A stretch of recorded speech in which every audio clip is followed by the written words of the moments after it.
Hindi biro ang daraanan ng Gilas Pilipinas sa susunod na window ng FIBA Asia Cup qualifiers. Ayon kay Coach Tim Cone, hindi siya natuwa sa naging performance ng team sa recent campaign nila sa second Doha International Cup sa Qatar. Pero bago tayo magpatuloy, pag-usapan muna natin si Renz Abando. Ayon sa ating mga sources, tinanggihan nila kayang alok ng Cebu Classic para sa 2025 MPBL. Kinumpirma ito mismo ni Volter Morales, ang owner ng team, na nagkaroon sila ng usapan kay Renz, ngunit hindi siya nagpakita ng interes na maglaro para sa liga.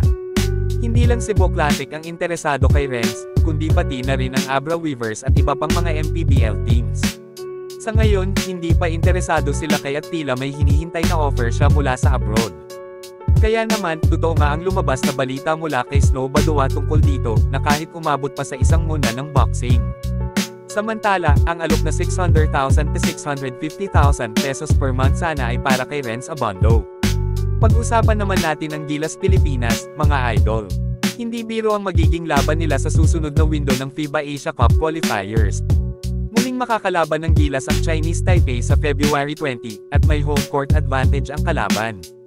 Muling makakalaban din nila ang New Zealand sa February 23, na may home court advantage din sa kanilang laro. Ang Gilas Pilipinas, matapos ang kanilang performance sa second Doha International Cup, ay may isang panalo at 2 talo. Malupit pa rito, parehong double digit ang lamang ng Lebanon at Egypt laban sa kanila.